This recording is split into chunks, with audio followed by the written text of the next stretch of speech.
Bienvenue sur EventCheck, le podcast pour les lieux événementiels. Plusieurs fois par mois, je pars à la rencontre de lieux événementiels aux structures diverses et variées. Ateliers, restaurants, bars, hôtels, centres de conférences, appartements d'entreprise, coworking, meeting room, mais pas que. Je donne aussi la parole aux acteurs et professionnels de notre secteur. Traiteurs, wedding planners, apporteurs, startups, etc. Le but, au-delà de vous partager leurs histoires et visions, est de mettre en lumière leur savoir-faire, conseils et bonnes pratiques. Du marketing digital à la stratégie commerciale, en passant par la relation client, nous passerons tout au peigne fin pour vous inspirer au quotidien et vous aider à booster votre activité. Je suis Clémence Ferraud, votre hôte, cofondatrice du CRM pour lieux événementiels BookingCheck. Et si vous voulez mieux me connaître, venez me rejoindre sur Instagram ou LinkedIn. Sachez que vous pouvez retrouver tous les épisodes d'EventCheck sur notre site internet bookingcheck.com, vous inscrire à notre newsletter via le site pour ne rien louper et en profiter pour découvrir notre blog aux 1001 astuces. Si vous aimez ce podcast, aidez-moi à le faire connaître en vous abonnant, en mettant 5 étoiles, en laissant un commentaire sur une plateforme d'écoute ou tout simplement en parlant autour de vous. Et puis, n'hésitez pas à m'envoyer un message sur hello@bookingcheck.com pour me faire vos retours ou me partager que vous aimeriez participer. Et maintenant, place à EventCheck, votre nouveau rendez-vous audio. Bonjour Morgan, bienvenue sur EventCheck. J'espère que tu vas bien et merci d'avoir accepté cette invitation aujourd'hui. Bonjour Clémence, merci beaucoup pour cette invitation. Je suis ravi d'échanger sur le métier que j'occupe, sur le poste que j'occupe et surtout sur le château de Chantilly. Magnifique. Ça va être passionnant parce qu'aujourd'hui, je suis très heureuse de vous présenter Morgan, donc, qui s'occupe du développement et de l'événementiel du château de Chantilly. Mais avant qu'on se plonge dans ce lieu exceptionnel, est-ce que tu peux nous raconter un petit peu ton parcours et comment tu es arrivé jusque-là ? Oui, alors moi en fait je suis natif de la région, donc Chantilly est dans l'Oise, donc je suis natif de Senlis qui est juste à côté. Et c'est vrai que je passais souvent devant le château de Chantilly, c'est un peu le passage lorsqu'on est à l'école de visiter le château de Chantilly, c'est un lieu obligatoire. un peu obligatoire, voilà, mais très bien. Oui, il y a pire, hein. Ah oui, il y a pire. Mais voilà, c'est très riche en histoire et en beaucoup de choses. Et du coup, toutes les parties scolaires passent forcément par Chantilly. Et en fait, en passant toujours devant ce lieu, je me suis toujours dit que j'allais un jour y travailler. Ça a toujours été un objectif que je m'étais fixé. Donc un rêve d'enfant, presque. Vraiment, ouais. Oui, absolument. Vraiment un rêve d'enfant. En me disant, ce lieu me fait rêver. Et ensuite, du coup, j'ai commencé ma carrière dans l'hôtellerie. Donc, pendant près de 15 ans, j'ai travaillé dans l'hôtellerie 4 et 5 étoiles sur Paris, dans la région, un peu partout. Et un jour, une opportunité se présente comme quoi un poste se libère au service événementiel du château de Chantilly. Et je me suis dit, mais génial. Enfin, il fallait absolument que je postule. C'est pour moi. Je l'attendais. Et voilà, j'ai postulé. J'ai été pris. Donc ça fait maintenant 4 ans que j'ai rejoint les équipes du château et j'en suis ravi. Félicitations. Il n'y a pas beaucoup de monde qui peut accomplir ses rêves du premier coup en plus. Tu es arrivé tout de suite sur ce poste chargé événementiel et développement ou tu as commencé par d'autres choses? Alors je suis arrivé en tant que commercial pour pouvoir commercialiser les espaces privatisables du château, Okay. de l'ensemble des espaces du domaine de Chantilly. Et ensuite, je suis monté du coup à ce poste plus sur la partie développement de ce service. D'accord. Parce que j'ai une appétence sur le développement, mais je retracerai après mes missions. Mais du coup voilà, j'ai pu évoluer au fil des années au sein de l'équipe. Donc une évolution assez rapide aussi, puisque tu disais ça fait 4 ans. Donc ça fait 4 ans et après 1 an, oui, j'ai évolué au sein du service. Donc je suis voilà, vous étiez fait pour vous aimer avec le château. C'est que la direction m'a fait confiance et voilà, j'en suis ravi. Donc c'est une belle équipe. Surtout si tu aimes ça, c'est encore plus, comme tu disais que tu avais de l'appétence pour le développement, magnifique. J'ai une appétence pour le développement, j'ai une appétence pour l'histoire et donc voilà, je suis bien tombé dans un musée comme Chantilly. Top. Du coup, c'est parfait. Est-ce que tu peux nous présenter un petit peu l'activité événementielle du château de Chantilly? Quels sont les différents pôles? Qu'est-ce que vous accueillez comme type d'événement? Parce que vu la le lieu étant tellement vaste et complet, je pense qu'il n'y a pas forcément un format type. C'est un petit peu plus complexe. Alors en fait, Chantilly est voilà, assez complexe parce que donc c'est un château qui appartient à l'Institut de France, donc qui est une fondation abritée de l'Institut, qui est un legs de l'homme le plus riche du 19e siècle, qui est un des fils du roi Louis-Philippe, qui s'appelle le duc d'Aumale, Henri d'Orléans. Et donc ce prince collectionneur lègue à l'Institut 7800 hectares de forêts, de châteaux, maisons, voilà. Et au cœur de ce domaine, nous avons le château de Chantilly. Et le château de Chantilly, aujourd'hui, avec l'équipe, on commercialise des espaces qui sont au sein du château, des grandes écuries, du parc et de l'hippodrome. Et tous ces espaces événementiels, en dehors du circuit de visiteurs en journée, notamment au château et aux grandes écuries, on commercialise des espaces. Donc ça représente environ 46 espaces intérieurs. Ah oui. Il y a plus de 4000 mètres carrés d'espace qu'on peut commercialiser, sans compter le parc dans lequel on peut organiser des événements sur mesure, sous structure qu'on propose. D'accord. Donc juste pour donner une idée, en fait, on réalise, nous, 200 événements par an avec l'équipe. Quasiment un par jour, quoi, on va dire. Avec les vacances. Oui.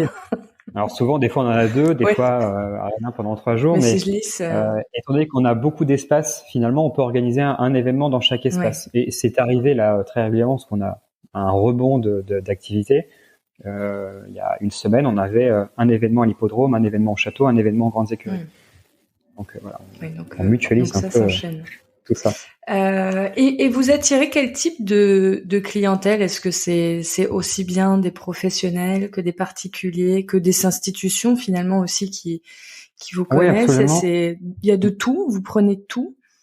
Alors ça peut être des institutions pour créer des événements officiels. Je donne un exemple, le G7 des Finances France. Okay. Le ministère de l'économie et des finances et le gouverneur de la Banque de France ont accueilli dans le cadre du G7 de Biarritz en 2019 la partie finance qui s'est donc réalisée à Chantilly. Donc ça, c'est un événement institutionnel qu'on peut organiser. Un mois plus tard, Emmanuel Macron a souhaité organiser une rencontre avec le Premier ministre indien. Elle s'est faite à Chantilly, donc il a accueilli cette visite officielle à Chantilly. Sympa. Donc ça, ce sont des événements institutionnels qu'on peut organiser nous à Chantilly. Des événements d'entreprises qui peuvent organiser des dîners de gala, des visites privées lorsqu'ils sont dans des hôtels qui sont tout autour de nous, parce que savoir que Chantilly, on a un pôle hôtelier assez important, on a 10 hôtels, 4 et 5 étoiles qui représentent 1530 chambres environ. Donc on a ce pôle hôtelier du coup qui nous apporte toute cette demande lorsqu'ils sont en séminaire ou pour un événement, ils veulent créer une visite assez privilégiée. Une visite privilège au sein du château, donc on peut le faire en dehors des heures d'ouverture, ou alors un dîner de gala ou un cocktail, ou une convention par exemple. On crée ce type de choses. Après, ça peut être aussi des événements qu'on produit, c'est-à-dire que il y a 2 types de segments dans l'événementiel chez nous. C'est qu'on a les événements privatisés, donc ce qu'on vient de dire, ce qu'on vient de voir, et c'est aussi des événements qu'on produit nous-mêmes. C'est-à-dire qu'aujourd'hui on développe du coup la production d'événements. Ça va d'une soirée ciné en plein air, le pique-nique en blanc qui est organisé là le 25 juin prochain. Tous ces événements qu'on produit nous-mêmes et qui sont véritablement portés par les équipes du château. Et il y a aussi un 3e segment qui sont des événements coproduits. Alors ce que j'appelle coproduits, c'est-à-dire qu'on accueille des événements par une production extérieure, mais qu'on l'accompagne véritablement dans la communication et dans le dans le tarif qu'on lui apporte. C'est-à-dire, je donne un exemple, le triathlon de Chantilly, le festival de jazz qui aura lieu pour la première édition en juillet, c'est des événements véritablement qu'on accompagne main dans la main pour que ce soit un vrai succès. Super. Oui, je me posais la question quand tu étais en train de parler, juste par curiosité. Est-ce que faire un événement, je suis une entreprise, je veux faire sans forcément faire quelque chose de grandiose, mais est-ce que ça coûte très cher? C'est un lieu qui est quand même axé sur une certaine gamme de clients? Est-ce que on est sur des tarifs très élevés ou on est quand même assez accessible pour partons sur une réunion au sein du château? Alors non, oui et non. À savoir que lorsque je suis arrivé, il y a eu une étude qui a été faite, un benchmark pour voir. En fait, je ne connaissais pas ce segment musée. Que toi tu as mené ou que le. Oui, absolument. Okay. Non, que maintenant en arrivant, juste pour connaître un peu, voilà. Et donc on se compare pas à un hôtel. Oui, c'est compliqué. C'est pour ça que. Par exemple, dans notre secteur, on se compare à des châteaux qui sont qui sont sur le même segment. Donc ça va être Vaux-le-Vicomte, Fontainebleau, pas forcément Versailles parce que c'est un site qui est beaucoup plus important. Mais voilà, Fontainebleau, Vaux-le-Vicomte sont deux frères sur lesquels on a les mêmes demandes ou les mêmes voilà. Et en fait, nous sommes vraiment à la même hauteur en termes de gamme de prix. Après, ce qui est intéressant avec Chantilly, c'est qu'on ne propose pas un château, c'est qu'on a l'hippodrome, les grandes écuries et des lieux événementiels dans le parc comme la salle du jeu de paume et la maison de Sylvie. Et finalement, en fait, on arrive à une gamme de prix extrêmement large. On peut avoir un événement à l'hippodrome qui est l'entrée de gamme de nos lieux et un événement au château qui est le plus haut de gamme, quelque chose de beaucoup plus majestueux. Est-ce que tu arrives à donner une fourchette de prix par personne pour qu'on se rende compte sur, je sais pas moi, comme tu préfères par tête, sur une matinée de réunion, ou c'est compliqué, c'est vraiment tellement. Non, alors nous on propose des journées d'études, des packages clés en main, voilà. Réunions, pauses, déjeuner.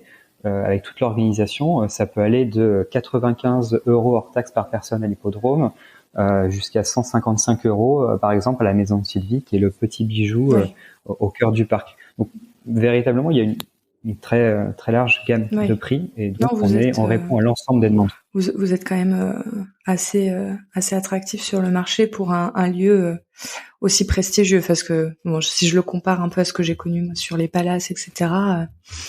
Vous êtes, c'est pas mal.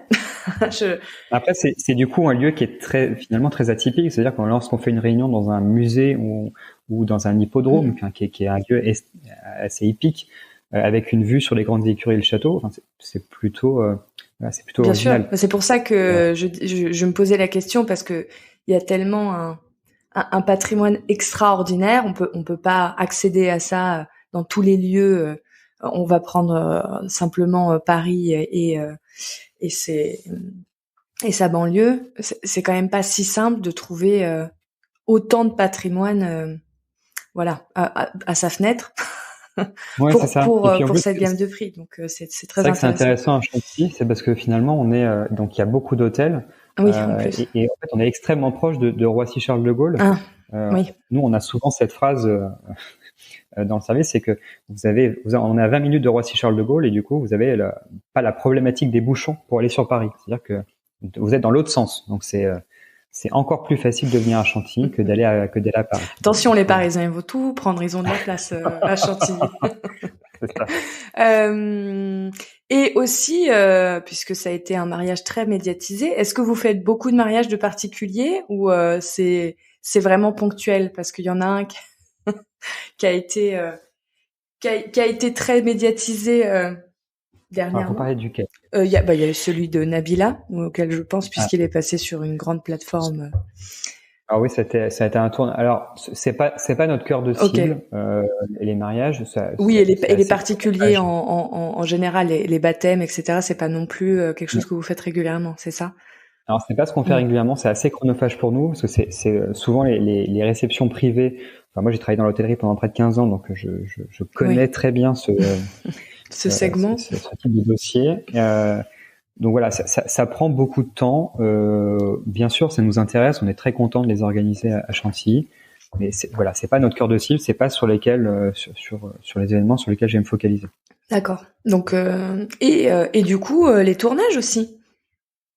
Alors les tournages, ça par contre, c'est un segment sur lequel on a bien progressé, notamment avec la crise sanitaire, les différents confinements. Et les retards de projet.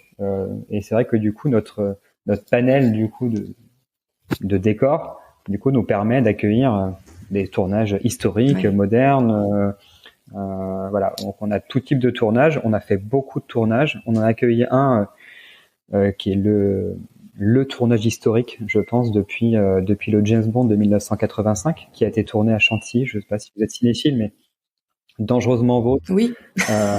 voilà, qui a été tourné en partie à Chantilly. Vous avez de la chance parce que j'ai une famille qui adore James Bond. C'est vrai, voilà. Le C'était château de bien, Zoring, c'est Chantilly. Okay. Le château de Zoring, c'est Chantilly. Et donc depuis, on a accueilli beaucoup de tournages, mais là, on a accueilli en juin dernier un tournage de Netflix. Ouais. Netflix s'est lancé dans la super production de films. Donc c'est un film à plus de 400 millions de dollars avec Ryan Gosling et Chris Evans, okay. Avec les frères Russo qui ont réalisé tous les Avengers et les derniers Captain America. Et donc là, on a cette super production qui sort le 22 juillet prochain, qui a été tournée sur 11 nuits au château en juin dernier. D'accord. Donc c'est un magnifique projet. Et donc voilà, on est impatient de voir les images. Enfin, moi, je suis impatient de voir le résultat parce que j'ai vu le tournage, mais du coup, on n'arrive pas à voir. Ouais. C'est impressionnant de voir des tournages. Je trouve que c'est un peu magique aussi de voir les coulisses et puis après de voir le résultat. Je comprends.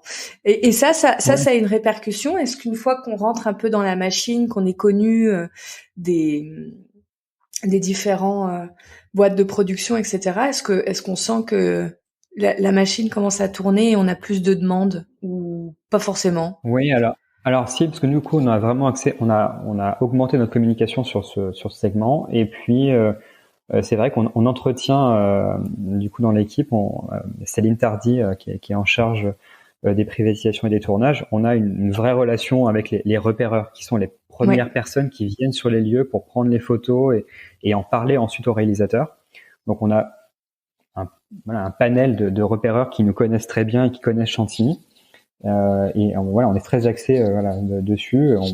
On est vraiment très content. On a énormément de demandes, que ça soit pour des plateformes, parce que c'est eux aujourd'hui qui ont les moyens nécessaires de pouvoir produire des choses. Donc on a des séries, des films qui sont en cours. Donc on a aussi, on a eu de beaux projets. On va encore avoir de beaux projets à Chantilly. Donc on va voir Chantilly en vidéo partout. Super.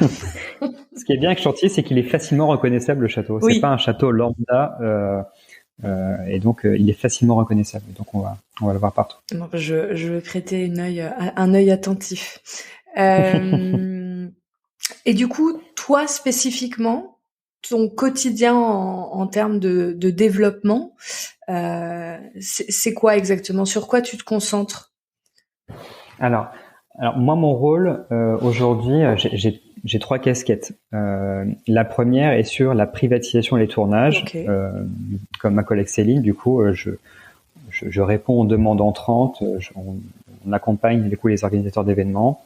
On est là le jour J pour pouvoir les accueillir et avoir cette partie commerciale. Donc tu vas venir aider Céline à gérer le volume. Voilà, on est tous les deux dessus. On gère ces dossiers. Il n'y a pas de rôle pressenti dessus. C'est juste que chacun prend ses dossiers au fur et à mesure. Donc on se les partage. On a surtout ce rôle d'interface entre le client et les équipes du château, les équipes de surveillance qui vont être présentes le jour J. Et peut-être l'accompagnement des prestataires. Parce que du coup, comment ça se passe? C'est que des prestataires externes? Alors nous, on a des prestataires qui sont référencés chez nous, donc on fait de la location de lieux uniquement. Donc on n'organise pas l'événement de A à Z, on accompagne simplement souvent les agences qui sont organisatrices et on crée le lien aussi si besoin avec les prestataires. Très clair. Deuxième casquette que j'ai, c'est le développement, qui est extrêmement importante, qui est à travers la communication, print, digital, salon. Et le référencement, le développement du référencement sur les différentes plateformes de partenariat avec notamment les hôteliers. Donc ça, c'est une chose qui est extrêmement importante et qui me prend beaucoup de temps. Tu peux nous expliquer les plateformes, ce que tu entends? Oui, alors des plateformes de référencement, ça va être c'est des plateformes sur lesquelles on est référencé. Donc on a soit c'est du payant, soit c'est de la rétrocession après de commission. Donc on en a 9. Notamment la dernière qui est entrée, c'est Lock-All. Très belle plateforme. Qui est une très belle plateforme. J'espère l'avoir à ce micro. Ouais. Très intéressant. Diane, Elisabeth sont super. Ouais. Elles sont. Je trouve que c'est un beau travail de référence. Enfin, c'est très chouette. C'est du bel apporteur. J'adore je suis très friande de ce genre de produits. Elles ont une très belle plateforme et surtout elles mettent véritablement Ouais. l'histoire, voilà, au cœur Sur leur de cette plateforme. communication, elles sont très bonnes. Alors, pour ceux qui connaissent pas, allez voir, ça s'écrit LOC. Donc, LOC. Je crois qu'il y a un apostrophe. Apostrophe HA 2L. 2L. Et vous pouvez voir justement quand on regarde un peu leurs réseaux sociaux, etc. Elles font des petits posts où elles vont raconter l'histoire des lieux qu'elles réfèrent. Enfin, c'est très intelligent, c'est très beau. Il y a un côté très comment je pourrais dire conservatoire de lieux. Je trouve ça absolument. magnifique. Et bah moi, si je vais rebondir dessus, c'est que en fait, de créer un événement dans un lieu comme le nôtre, c'est pas forcément un luxe. Hein, il y a une vraie valeur patrimoniale du coup à pouvoir le faire. Et pour ça, on a lancé il y a maintenant 2 ans une sorte de label, ce qu'on appelle, ce qu'on a appelé le Sauvegardons notre patrimoine. Et en fait, ça permet de mettre en avant la manière à nos clients de venir chez nous. C'est-à-dire qu'ils viennent pas chez nous pour se faire plaisir. Ils viennent chez nous pour se faire plaisir et pour découvrir le lieu. Mais c'est-à-dire qu'on leur donne conscience que de venir chez nous aide à sauvegarder notre patrimoine. Ça, c'est extrêmement important. Les privatisations représentent une part importante des ressources du château, derrière la billetterie, bien sûr.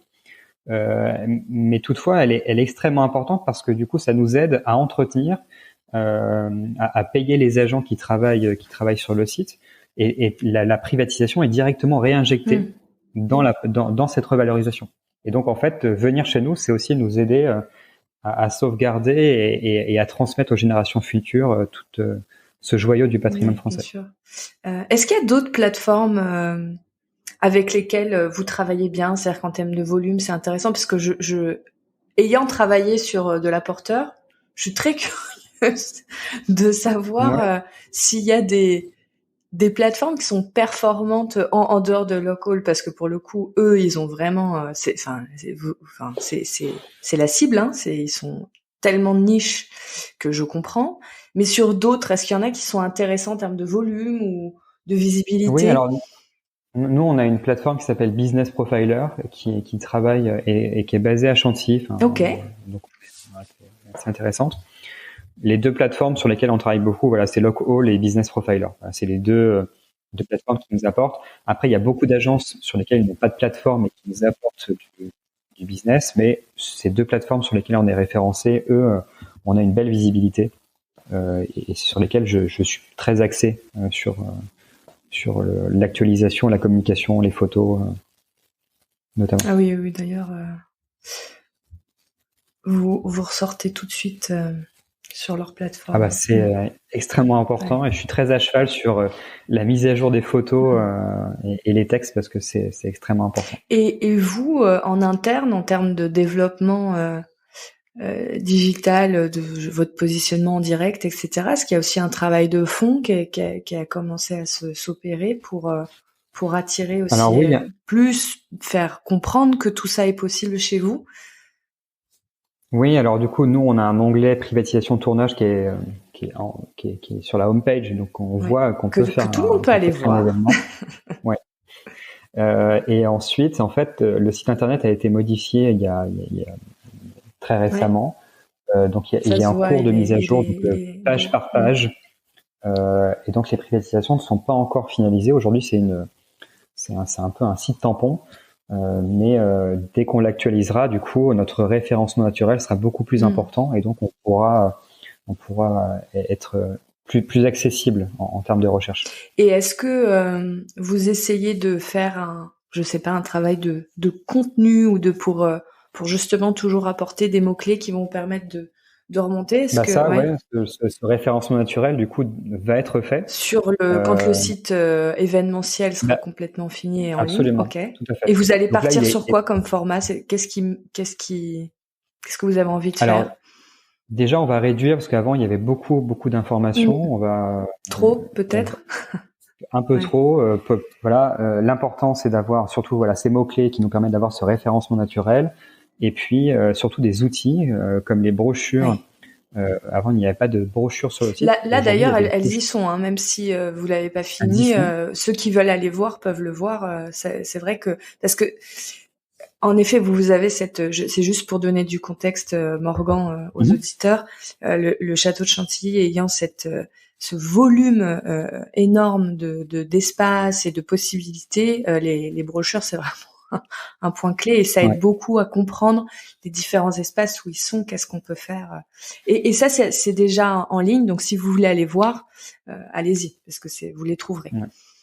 Elles ont été mises à jour. Alors, lorsque je suis arrivé, en fait, il était important du coup de sectoriser. On a tellement d'espace, finalement, on a sectorisé du coup par lieu. Donc, il y a le château, le parc et dépendance, l'hippodrome et les grandes écuries. Et ça, j'ai trouvé ça très clair d'ailleurs. Moi pour préparer, c'est vrai, pour préparer notre conversation, ça m'a beaucoup aidé parce que je pouvais me repérer dans l'espace. Je me disais, ok, donc ici il y a ça, ici il y a ça. C'était bravo, c'était très bien fait.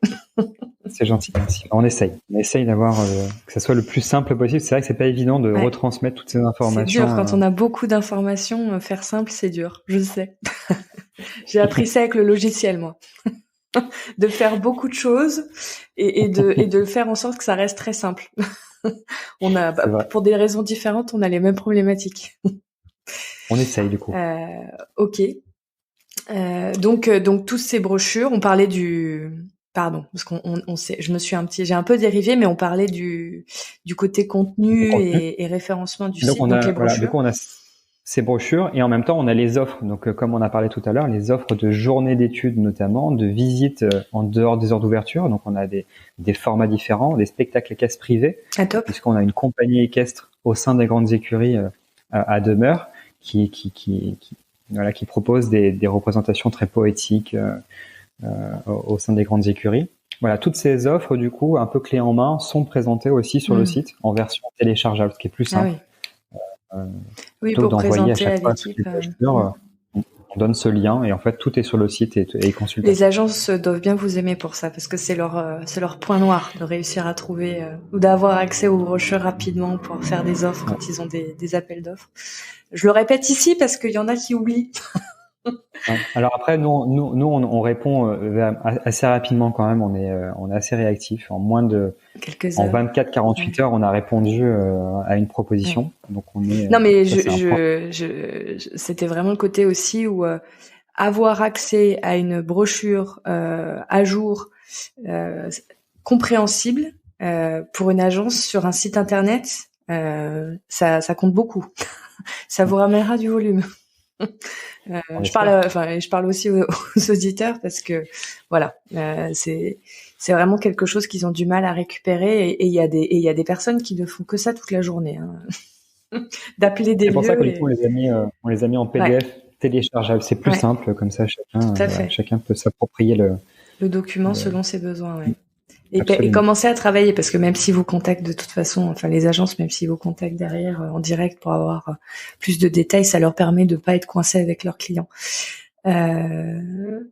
Top. J'allais enchaîner. Ah oui, parce que tu parlais de tout ce qui était visites et spectacles privés. Du coup, ça me fait repenser à toute la partie team building.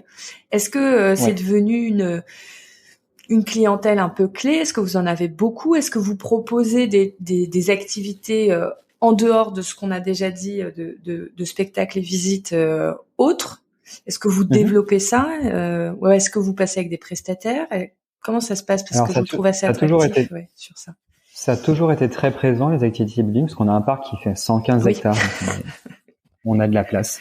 Et les activités des building, du coup, on passe par ce sont des sociétés qui sont référencées chez nous, on a une palette de 5-6 sociétés qui proposent des activités. Donc, ça peut aller du bateau dragon sur le canal, à des chasses au trésor, des escape games dans le château. Voilà, toutes ces activités aussi peuvent être proposées en journée. Donc, on ne ferme pas, du coup, le château, et puis ça fait partie du circuit de visite. Et on peut aussi semi-privatiser un espace dans le parc si, par exemple, ils veulent organiser des jeux, je sais pas, un baby-foot géant, et donc avoir un espace. On a des espaces qui peuvent être semi-privatisés dans le parc pour pouvoir organiser ce type d'animation. Donc ça, on le propose très régulièrement au sein du château de Chantilly. On en a beaucoup. Ouais. Et vous arrivez à faire des activités qui lient votre patrimoine, c'est-à-dire justement un escape game qui va être autour Oui, de l'art les escape games et présent. chasses au trésor sont en lien avec nos œuvres, Ouais. avec l'histoire du château. Et lorsqu'il y a une écriture d'une nouvelle animation qui est faite, nos conservateurs Ah oui. souhaitent relire du coup ce qui est Ouais, proposé. donc vous allez vraiment dans le détail. C'est extrêmement important, c'est-à-dire que une société qui crée quelque chose avec l'histoire du château, on a envie de le relire parce que c'est important. On a une histoire qui est complexe et on veut pas qu'il y ait de fautes sur un tableau de Raphaël, sur un tableau de Lacroix au sein de nos collections. Oui.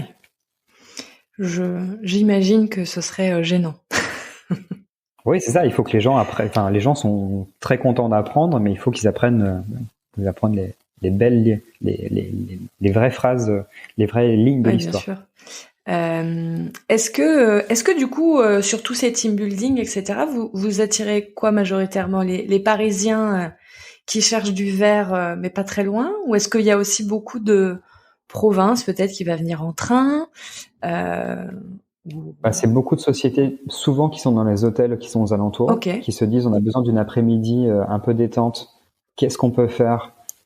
Donc les hôtels, beaucoup ont des espaces verts. Les hôtels vous alimentent.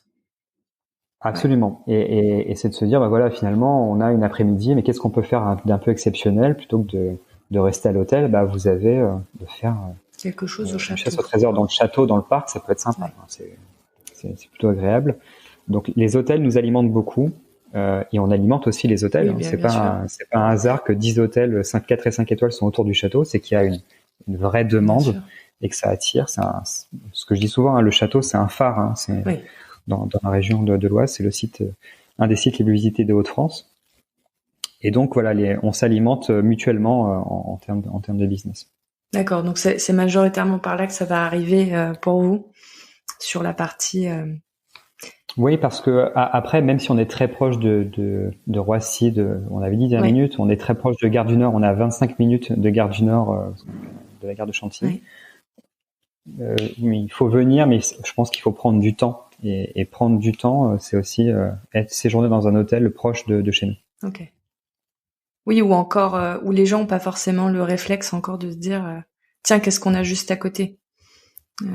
Oui, absolument. C'est encore, mais ça va peut-être vous servir ça parce que c'est une des grosses tendances, c'est que finalement les team building vont moins loin avec la crise sanitaire. Ça a recentré un petit peu les activités on va dire sur le territoire français pour faire large, mais on va moins prendre l'avion à 20.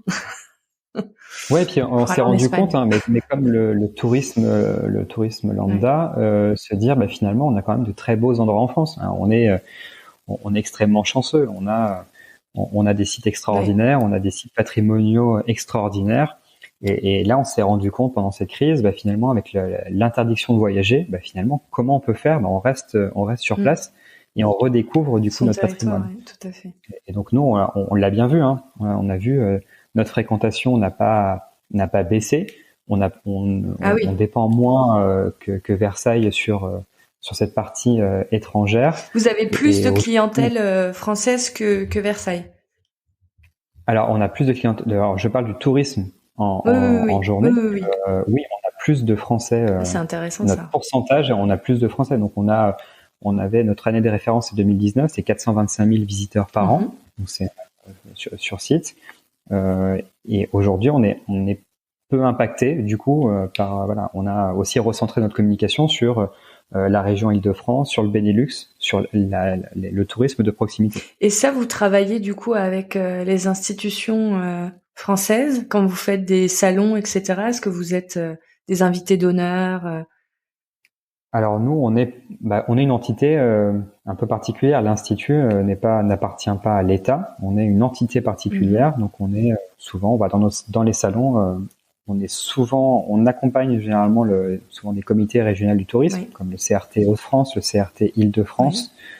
Donc on est très présent avec eux, notamment dans les différents salons. Est-ce qu'il y a des salons pour vous qui sont clés sur la partie événementielle? Est-ce qu'il y en a vraiment où vous ressentez un impact positif, parce qu'il y a des leaders. Oui, alors Pour vous. Museva, hein, sur Paris, sur lesquels on va regarder nous pour être présent, et notamment avec l'Institut. C'est-à-dire que l'Institut, la maison mère, a différents sites patrimoniaux, comme l'abbaye de Chailly, notamment, qui est proche de nous. Et en fait, l'idée, c'est peut-être de se dire, finalement, on y va ensemble. C'est-à-dire que c'est une grande entité, comme le CMN ou le RMN, et se dire, voilà, on a tous ces sites patrimoniaux et on peut le commercialiser tous ensemble. Oui, vous faites des synergies pour montrer aussi. Synergie, et puis on mutualise, c'est-à-dire qu'on mutualise nos espaces. Ouais. Hein. L'abbaye de Chailly, c'est un cousin. Il faut aussi qu'on puisse parler de notre cousin au salon Museva et de se dire, finalement, qu'est-ce que vous souhaitez vous cherchez plutôt l'abbaye, allez à l'abbaye de Chailly, c'est important aussi d'en parler. Oui. En termes de développement, donc on a parlé de la présence en ligne, on a parlé des agences et on a parlé de ces salons. Est-ce qu'il y a d'autres choses qui sont clés ou peut-être même des nouvelles choses que l'on faisait pas il y a 10 ans mais qui aujourd'hui deviennent importantes, qui vous permettent de vous développer, ou on est à peu près sur ces 4 axes-là, ces 4 canaux? Non, alors on est sur ces 4 axes-là. L'axe du coup qu'on va vraiment développer, c'est ce qu'on a parlé tout à l'heure, c'est le label. Et c'est de mettre en avant cette sauvegarde du patrimoine. Ça, c'est un élément extrêmement important et qui nous a permis de remporter pas mal de dossiers récemment parce que finalement la communication est pas facile. C'est-à-dire que quand on communique sur le fait qu'on crée un événement dans un château, musée, ils ont cette vision de se dire mais finalement comment est-ce que ça va être ressenti ? C'est un plaisir qu'on se fait d'aller dans un château. Et du coup, c'est du coup la communication qu'il faut avoir, c'est pas un plaisir, c'est justement parce que vous aidez ce site patrimonial à vivre. Donc merci de venir, merci de nous aider. Et ça c'est un axe qui est extrêmement important et sur lequel on va se développer dans les mois à venir. Et du coup, comme on parle de label et d'attitude positive face à son territoire et son patrimoine, est-ce que vous commencez à vous intéresser via les prestataires que vous choisissez à leur façon de gérer les déchets, vu le parc, est-ce que c'est aussi on va dire le green événementiel, est-ce que c'est des points sur lesquels vous commencez un petit peu à essayer de vous positionner aussi pour sensibiliser peut-être votre cible et qui devienne du coup un argument de vente en disant nous on sait faire de l'événementiel patrimoine, qui vous permet de prendre soin du patrimoine et du territoire. Alors moi du coup c'est un axe sur lequel j'ai pas beaucoup la main. C'est-à-dire que comme on fait de la location de salle uniquement, c'est plus nos prestataires. C'est pour ça que je parlais de la sélection éventuelle. Ouais. En fait ce qu'on a fait c'est que la liste par exemple des traiteurs référencés qui sont chez nous, il y a 12 traiteurs qui sont référencés chez nous. Ils ont dans cette liste leurs coordonnées, une phrase d'accroche qui permet de se présenter. On leur a aussi donné l'occasion de mettre 1 à 2 logos qui permettent de mettre du coup un label en avant. Donc il y en a beaucoup qui ont joué le jeu parce qu'ils ont ce type de process chez eux. Et aujourd'hui, on les a mis sur cette liste pour dire voici quels sont leurs engagements en termes RSE notamment. Et ça marche très bien parce que finalement, ils se disent finalement, je préfère choisir tel ou tel traiteur parce que ils ont cette démarche qui nous correspond et qui aujourd'hui en l'ADN de l'entreprise. C'est pour ça que je posais la question, parce que je me dis si finalement ça vous permet de gagner des contrats, de montrer que en venant chez vous, on fait aussi un acte, on va dire citoyen d'une certaine façon. J'imagine que c'est aussi une clientèle qui est sensible à d'autres axes tels que leur impact écologique. C'est-à-dire que les entreprises après communiquent finalement sur le fait, qu'est-ce qui est, on a choisi ce traiteur, mais parce que, vous voyez, c'est un traiteur qui a une démarche RSE qui est importante pour nous, et du coup, ils le mettent en avant. Comme le logo sauvegardons notre patrimoine, ils peuvent aussi le mettre en avant en disant, regardez, qu'est-ce qu'on fait, pourquoi on le fait. Et ça, c'est extrêmement important. Tout à fait. De plus en plus, je trouve, d'avoir un impact positif. C'est-à-dire qu'il y a beaucoup d'entreprises où même nous, des fois, on a des actions. Et en fait, il faut aussi traduire ces actions par des visuels, par un discours Tout à fait. qui est beaucoup plus important finalement que l'action en elle-même, parce que finalement, si on communique pas sur nos actions, on n'a pas de retour. Donc c'est important. Est-ce que c'est simple de fidéliser des clients sur le château de Chantilly? Est-ce que c'est une stratégie compliquée à mettre en place de les faire revenir, ou au contraire, une fois qu'ils sont venus une fois, c'est beaucoup plus simple de leur donner envie de revenir? Comment ça se passe pour vous sur un lieu de ce type? Alors, nous, on n'a pas trop de difficultés à fidéliser. Enfin, c'est-à-dire que je vante le lieu, mais c'est un lieu assez magique. Donc après, oui, les entreprises quand même aiment changer de lieu. Ils veulent pas venir à Chantilly tous les ans, évidemment. Et puis, mais après, encore une fois, la chance qu'on peut avoir, c'est qu'on a différents lieux. Donc, on peut leur dire, si vous venez un jour dîner au château, vous viendrez aux Grandes Écuries l'année prochaine ou dans 2 ans. Et généralement, on a beaucoup d'événements qui reviennent régulièrement au château. Ils nous disent, non, finalement, on a déjà fait un dîner chez vous aux Grandes Écuries. On veut changer. On peut vous proposer autre chose. On peut vous proposer l'hippodrome. Ah non, on connaît pas. Allons-y, on va voir. Et généralement, ça plaît. Et un élément aussi très important, c'est que les visites privées au sein du château, notre château est assez riche. Et donc, on a pris le parti d'avoir 3 visites différentes au sein du château. Donc, on a la visite exclusive, qui est plus axée sur les appartements privés qui sont au rez-de-chaussée du château, du duc et de la duchesse d'Aumale. On a la visite privilège qui est plus axée sur les grands appartements des princes de Condé, et on a la visite privée qui est plus axée sur les peintures. Et donc, en fait, on leur dit, vous prenez une visite, finalement, vous revenez dans 2 ans, et puis vous aurez une autre visite complètement différente du château. Donc ça, c'est extrêmement important de varier, du coup, les offres au sein d'une prestation. Ces visites privées, est-ce qu'elles répondent aussi à votre à ce que vous mettez en place pour le grand public? Est-ce qu'en fonction du programme que vous avez pour le grand public, vous pouvez aussi dire du coup cette année on a mis en place un nouveau format, on va pouvoir le proposer en privé? Ça se répond? Alors pour le grand public, donc on a des visites en journée où les gens peuvent réserver des guides, donc ça ils peuvent le faire. Et pour du grand public, là c'est plus sur des actions d'événements qu'on produit, et notamment par exemple, je donne un exemple très simple, les visites nocturnes à Halloween. On a créé l'année dernière des visites nocturnes à la lampe torche à la nuit tombée dans le château, dans le noir. Et donc là c'était des visites disons privées parce que c'était pas ouvert au public, mais sur réservation. D'accord. Et en fait ça a eu un succès incroyable. On a ouvert 2 dates, elles ont été complètes en 48 heures. On a réouvert 2 dates, ils ont été recomplètes en 48 heures. Et ce qui était assez incroyable, c'est qu'on communique très régulièrement sur le fait que le château a une collection impressionnante, qu'on est la seconde collection de peinture ancienne après le musée du Louvre, qu'on est la 2e bibliothèque de France en termes de richesse de manuscrits et d'enluminures en France après la BNF à Paris. Et lors de ces visites nocturnes, j'ai fait la première, et des gens qui avaient été dans la ville d'à côté, à la Morlaix, me disent on ne savait pas qu'il y avait autant de tableaux. Et je lui dis, mais ah bon? Bienvenue. Non, on pensait que le château était vide. Ah oui. Mais non, et c'est fou parce qu'on se dit finalement, notre communication qui se dit, on a une collection extrêmement riche, c'est un musée extrêmement important en France, et qui ne peut pas voyager parce qu'on ne peut pas prêter nos œuvres, on ne peut pas les déplacer au sein des collections. Donc ça, c'est extrêmement fort comme argument. Et finalement, les gens qui sont tout autour de nous, ils disent, mais non, finalement, on passe devant à chaque fois, mais on pensait pas qu'il y avait autant de choses à l'intérieur.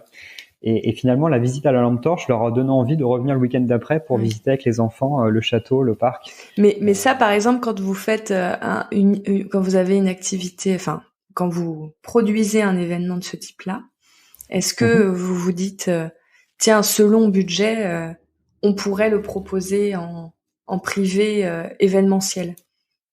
Ou c'est pas si simple que ça, c'est quand même. Je me rends pas compte. Alors, on peut créer des offres clés en main. Là, par exemple, on envoie des newsletters et on se dit, on va créer des offres. Je dis quelque chose qu'on va lancer dans quelques semaines, une marche nordique dans le parc du château avant l'ouverture au public, avant 10h.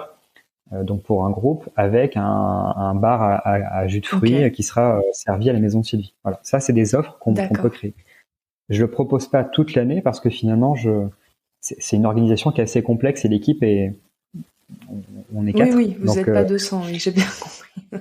Et donc on se dit on crée des one shots, se dire on crée une offre pour donner envie de découvrir le château d'une façon différente. Après ils peuvent le faire directement avec le prestataire, avec l'agence qui va s'organiser. Ouais. Mais là, on crée une offre clé en main de temps en temps sur des offres qu'on lance ponctuellement, donc sur une période qui est donnée. Donc ça, on le fait.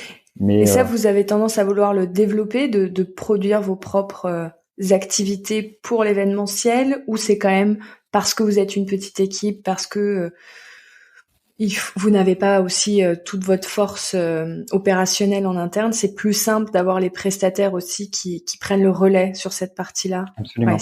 Oui, parce que du coup les prestataires, on ce discours en direct qui peut être assez simple, c'est-à-dire que nous on nous pose la question de se dire est-ce qu'on peut changer le format, est-ce qu'on peut faire ceci. Du coup après c'est de revoir avec le prestataire pour remodifier, etc. Si on avait une équipe qui était plus conséquente de 8 à 10 personnes, oui, on pourrait faire du clé en main et on pourrait vraiment développer segments. C'est pas un choix sur lequel on souhaite aller pour l'instant. Tant mieux pour vos partenaires qui du coup ont tout intérêt à continuer de travailler. Ils répondent très très facilement aussi et très rapidement, et voilà, ils sont référencés chez nous. C'est du win-win. Hein. On vous envoie du business et vous aussi vous nous envoyez des choses lorsque vous discutez avec vos clients. Donc, et pour se référencer, ça se passe comment ? Vous avez une charte de qualité Alors il y a une charte qui est notamment pour les traiteurs. Il y a une charte du coup pour venir chez nous. Je ne réponds pas par contre aux sollicitations. Je suis assez sévère sur. Sinon ça ferait beaucoup de travail aussi, parce que j'imagine que vous devez en recevoir régulièrement. On a beaucoup de sollicitations pour être référencé chez nous. Donc là on se limite à 12 et donc moi je remets en jeu tous les 2 ans. C'est-à-dire que tous les 2 ans je fais un point. Je vois les prestataires qui jouent le jeu, qui nous référencent de leur côté et qui nous commercialisent. Si j'ai un traiteur qui ne joue pas le jeu et qui n'a pas proposé le château en 2 ans, on passe à autre chose. Voilà, il est retiré de la liste. Il peut toujours venir travailler chez nous avec grand plaisir, mais il aura une rétrocession qui sera plus importante. Et il y a d'autres traiteurs qui reviennent dans la place parce que eux proposent le château de Chantilly. Et donc pour rentrer dans cette liste, je demande quand même à ce que le traiteur joue le jeu dans un premier temps, c'est-à-dire qu'il propose le château pour un dossier. Si on travaille ensemble sur un dossier et que ça se passe bien, je suis prêt à regarder le référencement pour pouvoir l'intégrer à la liste. D'accord. Et après, pour acter le partenariat, est-ce que vous allez leur demander de s'engager sur le fait de vous mettre sur leur site internet, ou est-ce que vous avez vraiment vous leur demandez de prendre certaines actions comme vous allez Oui, alors nous, en fait, ce qu'on fait, c'est que chaque traiteur référencé dans cette liste est envoyé pour chaque demande. On imagine que sur les 200 événements qu'on peut organiser, vous avez 400 demandes, on va dire. On a énormément, beaucoup plus. On fait un taux de transformation de 8 à 10%. Imaginez le nombre de demandes qu'on peut avoir. On répond à 5 à 10 demandes par jour en ce moment, donc c'est assez intense. Et donc, en fait, ce qu'on demande, c'est qu'il y ait un référencement du château sur le site internet du traiteur. C'est-à-dire qu'on veut, on vous référence, mais par contre, de l'autre côté, vous êtes aussi, vous devez aussi référencer le château de Chantilly. Si vous jouez pas le jeu, voilà, bien sûr, ça fait plus partie de cette liste. C'est très clair.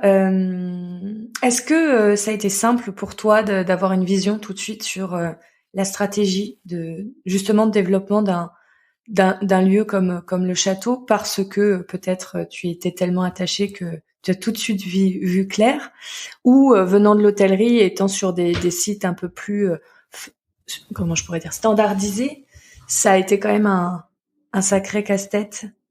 Comment toi tu as ressenti les choses à ta prise de fonction? Ça prend toujours du temps. Dans tous les cas, une prise de poste prend toujours du temps. Dans un musée, prend encore plus de temps, parce qu'il y a vraiment cette complexité du lieu, hein, qui est beaucoup plus importante qu'un hôtel. Il y a moins de flexibilité. On a des conservateurs, Nicole Garnier, Mathieu Deldy, qui sont extraordinaires. Hein. Ils sont extrêmement flexibles sur beaucoup de nos demandes, un peu des fois farfelues de nos clients. Ça arrive que vous ayez des demandes extraordinaires, très originales. On a des demandes assez particulières, voilà, et lorsque ça dépasse du cadre habituel qu'on peut avoir, on leur pose la question, mais ils sont encore une fois très flexibles et ils ont à cœur de pouvoir accueillir des événements, donc on est vraiment ravis d'avoir des conservateurs aussi à l'écoute, donc ça c'est extrêmement important, c'est une des choses les plus importantes. Oui, tout le monde travaille main dans la main, il n'y a pas de...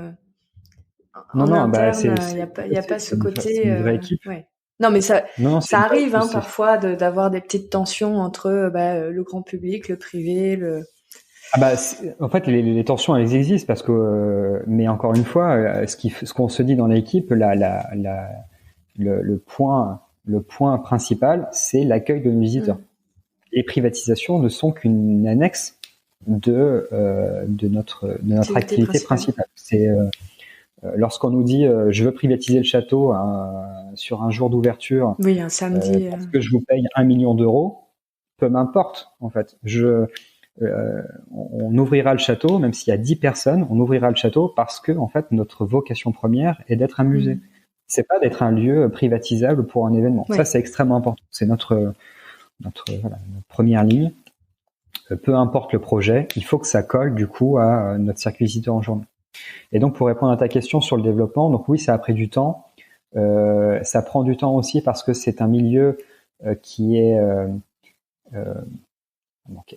pas conservateur, mais qui n'ont pas cette vision d'événementiel. C'est-à-dire qu'aujourd'hui, où il y a 10 ans, lorsqu'on faisait une restauration, on pensait pas forcément à la polyvalence du lieu. Ça, c'est extrêmement important. C'est-à-dire que quand on fait une restauration, on se dit, mais aujourd'hui, on doit se dire comment peut être utilisé le lieu d'une façon la plus polyvalente possible. Est-ce qu'on peut accueillir des conventions? Est-ce qu'on peut accueillir un dîner? Donc, il faut cacher des prises. Il faut, voilà, tout ça est extrêmement important. Et aujourd'hui, on y réfléchit beaucoup plus qu'il y a 10, 15 ans en arrière. Et il faut, voilà, ça, c'est quelque chose à développer. Ok. Et justement, comme tu parles de tout ça, est-ce que toi, il y a des lieux en France, ailleurs, ou des personnes qui t'inspirent? Est-ce qu'il y en a que tu regardes de près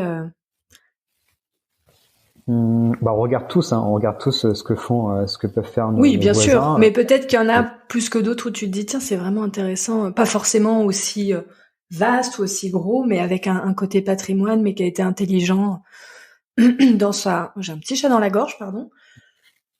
Dans le fait de remodeler les espaces pour pouvoir y accueillir et du public et de l'événementiel ou Alors j'ai pas un site qui me vient en particulier, mais c'est vrai que je fais pas mal de musées sur Paris ou en province, et à chaque fois j'ai toujours un peu cette vision de se dire ah bah tiens, ça c'est extrêmement intéressant, ils ont mis tel ou tel élément, je prends en photo, je dis faut absolument que je regarde pour pouvoir le faire. Donc oui, tu as plein de sources d'inspiration, mais il n'y a pas un en particulier. Non, pas en particulier. Après, il y a toujours des sites qui nous font rêver. Forcément, Versailles, c'est impressionnant. Vaux-le-Vicomte est un château magnifique. Fontainebleau aussi. Ils ont des espaces incroyables, mais voilà, on a tous une carte à jouer. C'est-à-dire que si quelqu'un va chez l'un ou chez l'autre, moi, je suis content. Je suis content pour eux. Je suis content que les entreprises restent en France et créent cette vision patrimoniale de leur entreprise. Ça, c'est important. Ouais. En effet, je trouve que c'est très chouette que vous puissiez. Je trouve que encore une fois, c'est assez magique de pouvoir accueillir de l'événementiel dans des sites pareils, qui étaient des sites pour recevoir à la base. Hein. C'était fait pour. On recevait ses invités au sein des galeries. Donc c'est c'est un juste retour des choses. Ouais. Absolument. Merci beaucoup Morgan d'être venu nous raconter le château de Chantilly sur Evencheck. Merci. Et puis on a hâte de le voir sur toutes les plateformes vous êtes les cinéma. N'hésitez pas, oui, et puis n'hésitez pas à venir quand vous souhaitez. Vous êtes bienvenue à Chantilly. Et je pense que si on veut te contacter, on te retrouve facilement sur LinkedIn. si on a des Alors questions. sur LinkedIn, oui, je suis assez présent, ou même voilà, après si sur le site internet du château, il y a une adresse événementielle générique qui peut être utilisée pour pouvoir me contacter. On peut t'adresser un email via cette adresse. On répondra toujours. Magnifique. Merci beaucoup. Merci beaucoup Clémence, j'étais ravi de cet entretien et puis n'hésite pas. Si toi tu as envie de venir. Oh bah moi je vais revenir. Moi je suis déjà venue. À très vite. Merci. Au revoir. Merci beaucoup Clémence, au revoir.